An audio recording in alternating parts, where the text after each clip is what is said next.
Gracias por volver a acompañarnos en Historias sobre la Noche, querida comunidad. De todo corazón, les agradezco por estar aquí, por seguir siendo parte de este rincón tan íntimo. Espero que estén pasando un momento tranquilo y que todo fluya de la mejor manera para dejarse llevar por lo que vamos a contar. Y si hoy no es uno de esos días sencillos y sientes una carga pesada en el pecho o la semana se ha vuelto un infierno, te envío un abrazo cálido. No solo de mi parte, sino de todos los que compartimos este espacio. Espero que sientas el apoyo y la compañía de esta gran familia. Por ahora, olvida el ruido exterior y permítete perderte unos minutos en el misterio. Relájate, acomódate bien y deja que la oscuridad te envuelva. Es momento de adentrarnos juntos en nuevas historias sobre la noche. Estás entrando en Historias sobre la Noche. La vida es tan extraña, tan frágil. Esa cotidianidad que a veces nos aburre, nos parece monótona e inestable, y no la valoramos hasta que algo ocurre para romperla por completo. Nos quejamos de nuestros trabajos hasta que nos despiden y quedamos a la deriva. Odiamos las fallas de nuestro auto, maldecimos su motor, hasta que, en un segundo, alguien nos lo arrebata y nos deja en la nada. Hace un tiempo, yo también me quejaba de lo aburrida que era mi existencia.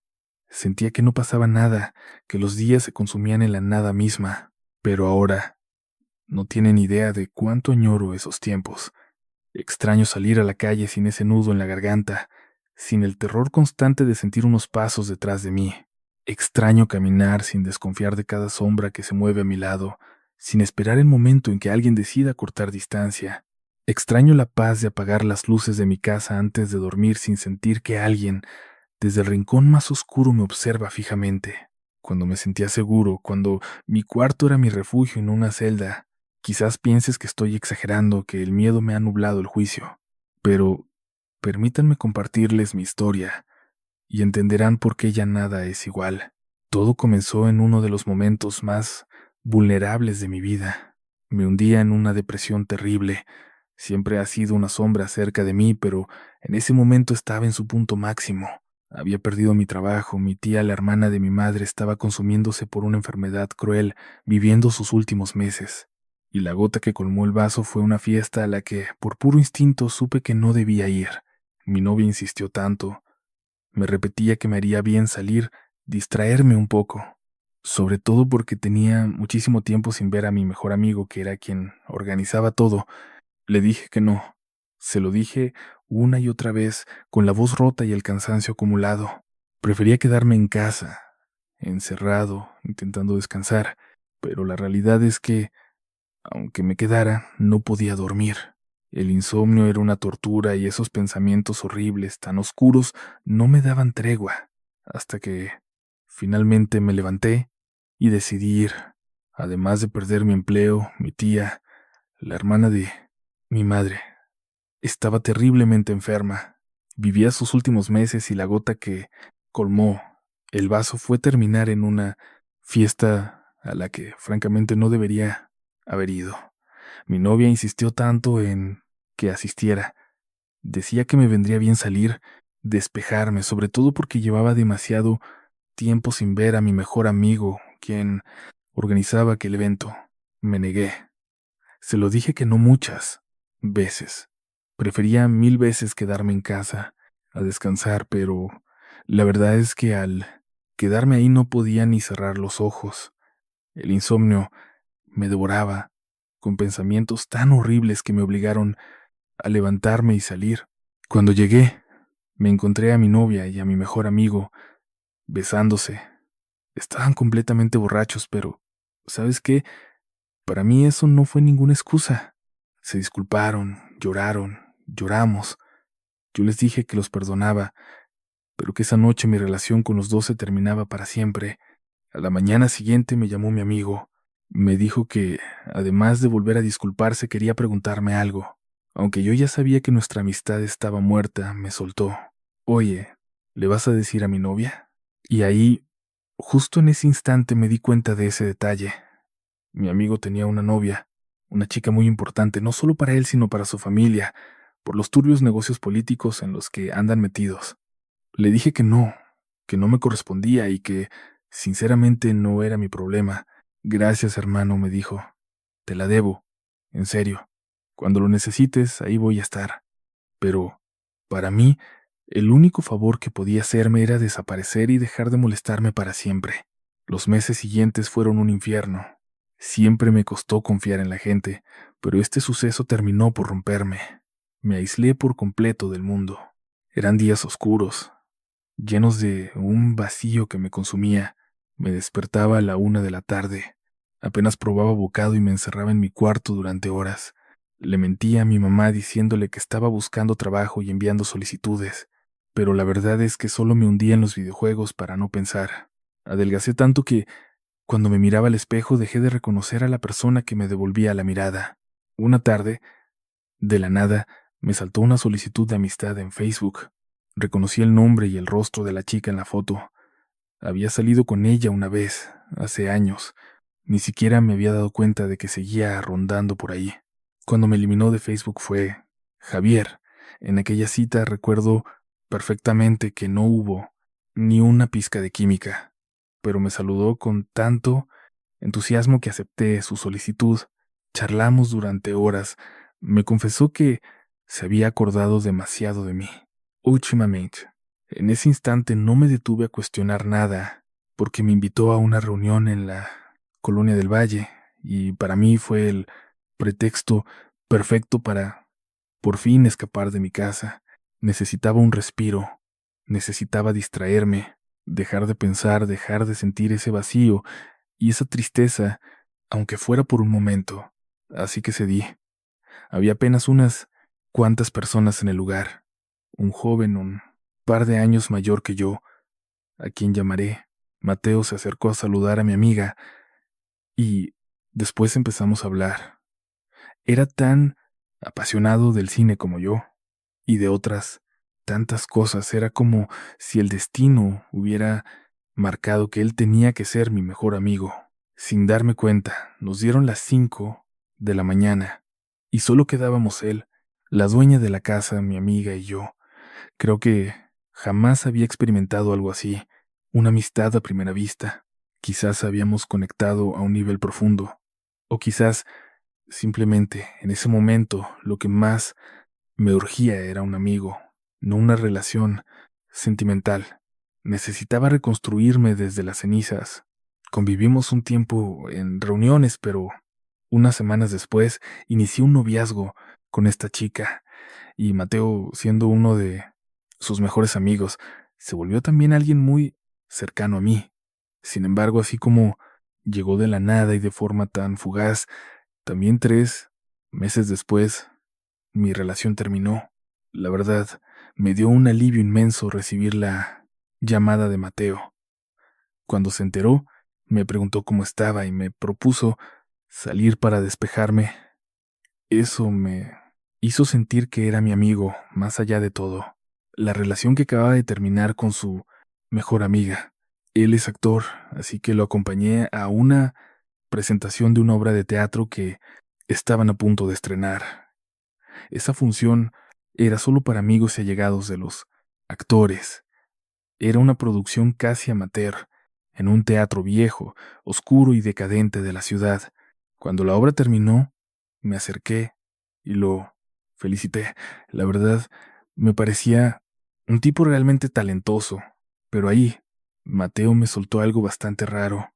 Mira, todos van a ir a una fiesta ahora, el elenco y los demás, pero yo no quiero ir. Tengo que hacer algo mucho más importante, y me gustaría que tú vinieras conmigo.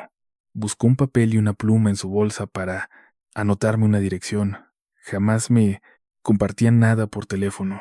Si quieres, y espero de verdad que sí, ve a esta dirección a las 11 en la puerta.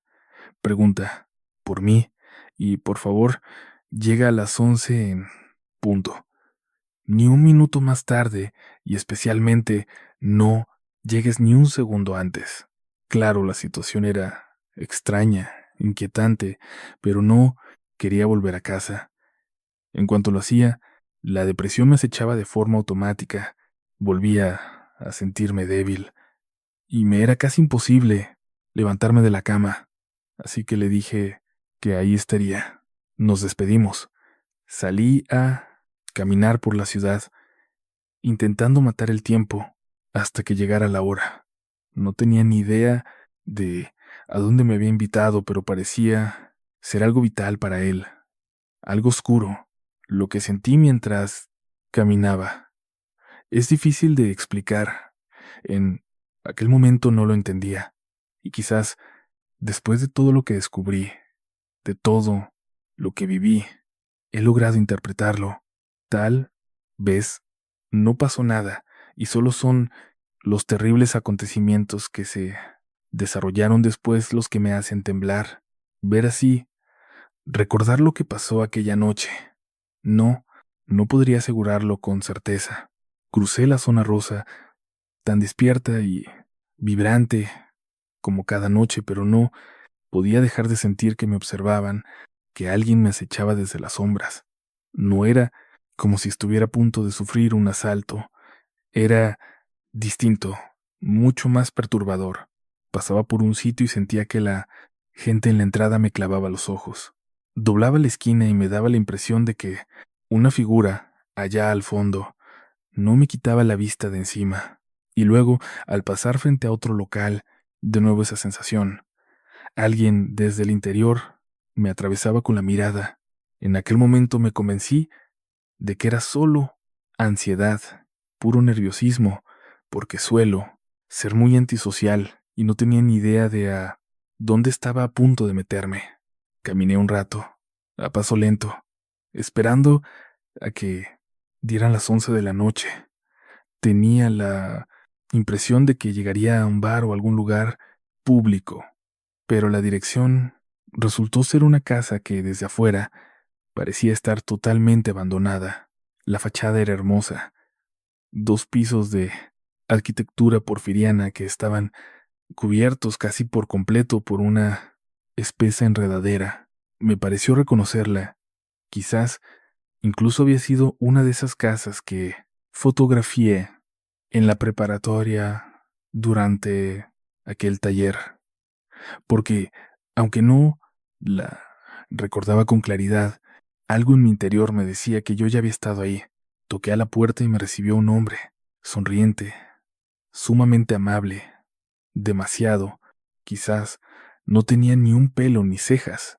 Era completamente lampiño. Menciono este detalle porque en ese preciso instante me dio la impresión de que estaba enfermo o algo mucho peor. Cuando le mencioné el nombre de Orlando, me dijo que ya me esperaban. Me tomó del hombro y, sin soltarme, me condujo hacia el interior, adentro. Al entrar, no solo respiré aliviado, sentí una emoción que me recorría la piel, casi eléctrica. Aquello no era más que una reunión de hombres, casi todos de nuestra edad, salvo 2 señores que ya habían pasado los 50, bebían whisky y coñac, jugaban a las cartas, conversaban sobre la vida, de política, de cine e incluso de fútbol, un club de caballeros, o quizá masones, o algo parecido, pensé. No entendía bien cómo funcionaba aquello, pero para alguien como yo, que solo había tenido un mejor amigo en la vida con resultados desastrosos, la idea de pertenecer a algo así me resultaba fascinante. Nunca, jamás había sido parte de nada. Sentía que por fin encajaba en algún sitio. Charlando, me di cuenta de que la mitad de los que estaban allí asistían también por primera vez. A la mañana siguiente me desperté de muy buen ánimo. Tenía un mensaje de Mateo que decía que le había caído muy bien al grupo y me preguntaba si quería volver la próxima semana. Le respondí que, por supuesto, que sí, sin dudarlo. Solo una cosa, me advirtió. Esto es algo muy exclusivo. Por favor, no se lo comentes a nadie, ni siquiera lo menciones. No es para todos. Sin problema, le contesté con firmeza. La semana siguiente, solo fuimos 3 de los 10 chicos que habíamos asistido por primera vez a ese club. Aquello era emocionante, ¿saben? Pensar que solo unos pocos habíamos recibido una nueva invitación me hacía sentir especial. Fui conociendo un poco más a los demás miembros. Muchos eran artistas, sobre todo algo normal para ese ambiente bohemio, seguía pensando yo, y seguí yendo cada semana junto a los otros dos jóvenes. Sin embargo, noté algo inquietante sobre la hora a la que nos pedían que llegáramos. No sé cuánto, lo que duraban esas reuniones, pero estaba más que claro que nosotros, los nuevos, llegábamos siempre al mero final.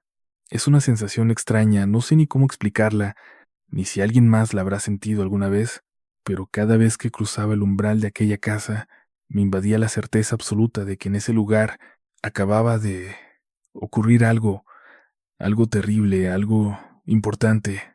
No quise desesperarme ni preguntar nada todavía. Ya había empezado a conectar con varios de estos nuevos compañeros. Pensé que tarde o temprano tendría acceso a la reunión completa, y ese día por fin estaba por llegar. En una llamada porque, como siempre por mensaje, jamás hablábamos de lo que pasaba en el grupo. Mateo me pidió que para la siguiente sesión llegara hora y media antes. Dijo que eso sería más que suficiente. Yo estaba consumido por la curiosidad, pensando que, ahora sí, por fin me revelarían qué demonios era Hell Manchester Club. No supe nada más de él hasta que llegó el día y, con él, cayó la noche. De nuevo, me sentía inquieto, con los nervios a flor de piel, igual que la primera vez. Salí de casa de mis padres temprano y aproveché que ya estaba por la zona para caminar un rato por Reforma. Lloviznaba, y a lo lejos se veía cómo se gestaba una tormenta, pero en ese instante todavía resultaba extrañamente agradable caminar bajo la bruma. Una alarma en mi teléfono me avisó que faltaban 25 minutos para mi cita, y fue entonces cuando empecé a caminar directo hacia aquella casa. Tenía todo fríamente calculado para llegar un par de minutos antes y tocar a la puerta con absoluta puntualidad, pero mientras caminaba por Reforma, noté una figura que también se cubría con un paraguas. Me dio la espeluznante impresión de que venía caminando detrás de mí, a la distancia, pero siguiéndome, observándome en cada paso que daba cuando tomé camino, y venía caminando detrás de mí, acechándome desde la distancia. Pero no se detuvo. Me siguió de cerca cuando cambié de rumbo, y en aquellas calles solitarias se hizo evidente que alguien me estaba siguiendo.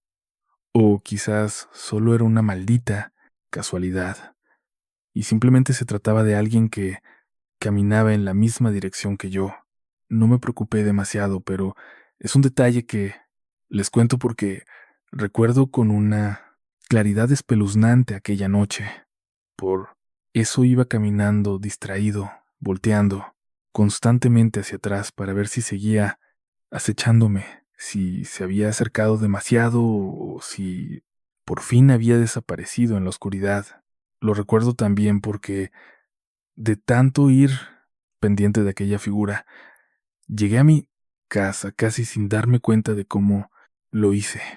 Seguro les habrá pasado alguna vez llegar a su hogar con algo tan pesado en la cabeza que los deja sin tener idea de cómo llegaron hasta ahí.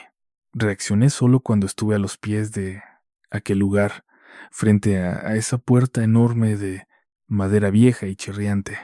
Me acerqué para tocar, pero antes de que pudiera siquiera hacerlo, la puerta se abrió. Aquel hombre, Javier, el de la primera noche, volvía a aparecer y me invitaba a pasar con una voz tan baja, tan inquietante, como la que usan las señoras al rezar en la iglesia. Era notorio que, a esas horas, el ambiente era completamente distinto, denso y sofocante. Por aquí, por favor. Bienvenido. Guarda absoluto silencio. Nuevamente me tomó del hombro y me llevó al estudio donde se hacían las reuniones. Esta vez, el lugar estaba completamente vacío.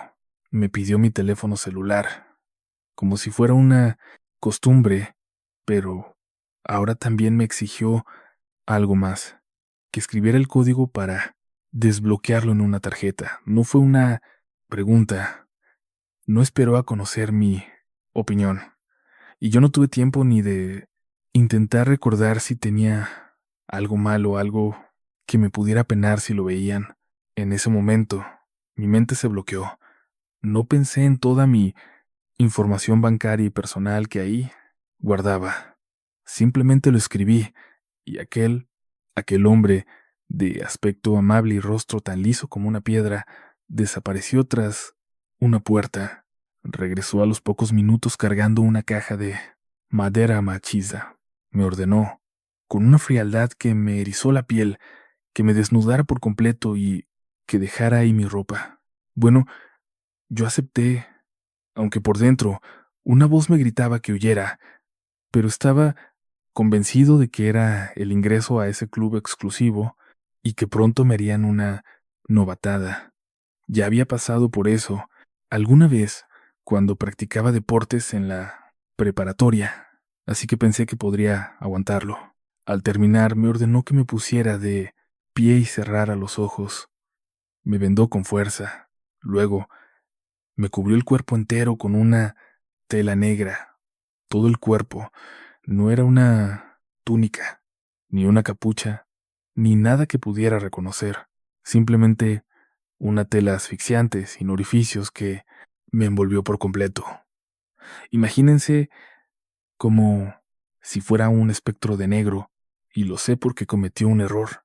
No, apretó bien la venda y cuando me colocó aquella cosa encima, la tela, se desplazó un poco dejándome en ojo libre para espiar. Lo que veía a través de la tela era apenas un borrón, pero suficiente para contarles lo que sigue. Una vez más, igual que cuando me recibió en la casa para entrar al estudio, me tomó del hombro y me guió por dónde caminar. Es curioso, pero ese contacto se sentía tan natural en él. Tenía la estúpida confianza de que me llevara, como si todo esto hubiera estado planeado desde la primera vez que nos vimos. La casa era inmensa, lúgubre, y caminamos hasta el fondo por un pasillo interminable. De vez en cuando lograba divisar unas luces tenues, parpadeantes, como si fueran velas o lámparas moribundas. Antes de llegar a otra puerta, me susurró, muy despacio, que iba a revisar si ya podía entrar, que estábamos en la fase final del ritual, y que no dijera absolutamente nada, ni hiciera el más mínimo sonido. Entornó una pesada puerta de madera, se asomó al vacío y luego me arrastró hacia el interior. Entré a una especie de capilla. Sé que no debería haber visto nada, pero mi ojo había quedado libre, y la tela, aunque negra, no era lo suficientemente gruesa. Así que, en ciertas condiciones de luz, me permitía vislumbrar un poco el exterior. El lugar estaba lleno de bancas, y todas estaban ocupadas por figuras vestidas de negro, como si todos los compañeros a quienes había estado viendo estas últimas semanas estuvieran ahí en un silencio sepulcral o en algún tipo de trance, totalmente inmóviles bajo esas mantas de tela negra que los envolvían como sudarios. Sentía algo. La presión en ese lugar era distinta. Mis oídos se taparon por completo, como si el aire se hubiera vuelto denso. Empecé a sentir un calor sofocante cuando, por fin, me obligaron a sentarme en la última fila, en el rincón más oscuro. Me acomodaron con la cabeza inclinada, asegurándose de que no pudiera ver nada. Al intentar ver qué había en el altar, la luz era tan escasa que todo estaba sumido en una penumbra asfixiante. No lograba distinguir nada.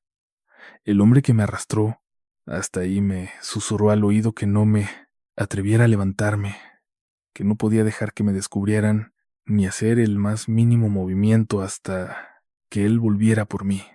Pero, moviendo apenas la cabeza con un gesto casi invisible, intentando no ser detectado por si alguien más me vigilaba desde las sombras, giré hacia mi lado derecho. Vi otras dos siluetas ocultas en el mismo banco, que yo, a quien tenía más cerca, logré verla temblar. Quienquiera que fuera la persona ahí, pude ver cómo temblaba quienquiera que estuviera allí oculto en la penumbra. Agazapada temblaba sin parar. Afiné el oído y pude escuchar algo. Aquello no estaba en silencio absoluto. Aunque sentía los oídos bloqueados por el puro terror, incapaz de procesar bien los sonidos, creí distinguir un llanto ahogado, un gemido que me heló la sangre. Había alguien junto al altar, una figura difusa que mis ojos no lograban definir, pero podía sentir su aliento gélido y escuchar. Empezó a susurrar unas palabras en un idioma tan extraño que me helaron la sangre. Era algo totalmente desconocido, y de repente se esfumó. Cruzó una puerta. No logré ver cuál, pero pude escucharla. Una a una empezaron a levantarse aquellas siluetas negras saliendo de la sala. La habitación quedó sumida en una oscuridad absoluta, incluso con mi ojo libre. Ya no quedaba absolutamente nada. Pero entonces alguien descendió del altar y el ambiente se volvió un calor insoportable.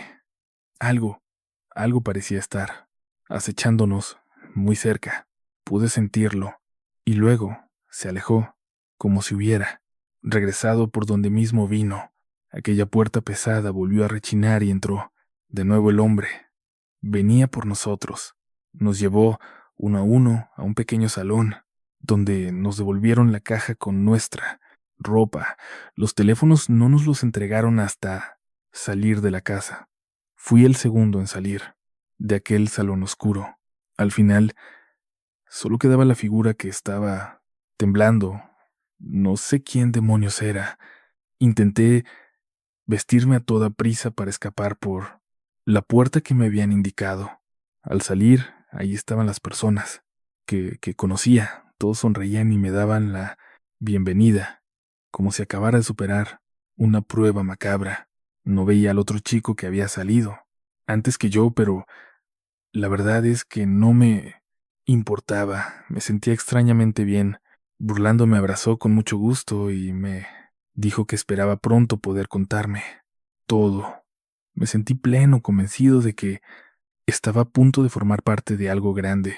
En algún momento, poco antes de irme, me alejé del bullicio de la reunión para ir al baño. El que siempre usaba estaba ocupado, pero al lado había unas escaleras y yo estaba convencido de haber escuchado que había otro baño arriba.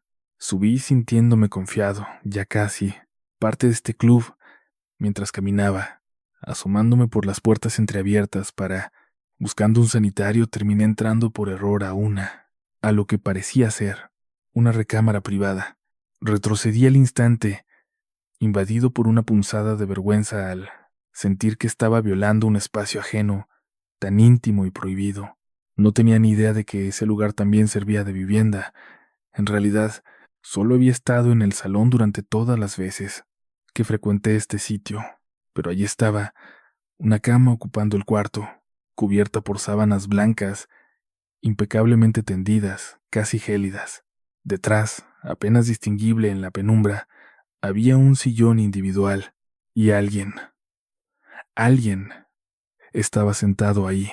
No sabría decir si era un muñeco, un maniquí, o quizás una persona oculta tras una máscara macabra. Sus ropas eran de un negro profundo, pero su cabeza, aquello no era una cabeza humana, ni de lejos.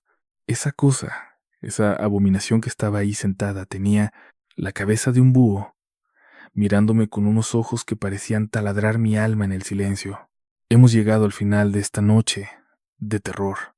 Si alguna de estas experiencias logró erizarte la piel o acompañarte en la penumbra, te invito a suscribirte al canal para que no te pierdas los próximos relatos que acechan en las sombras.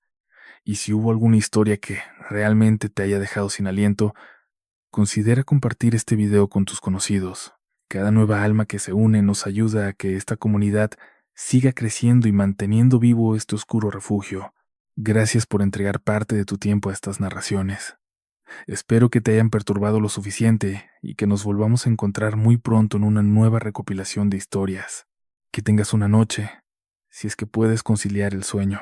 Cuídate mucho y hasta la próxima. Que pases una noche espantosa. Cuídate mucho, si es que puedes, y hasta la próxima.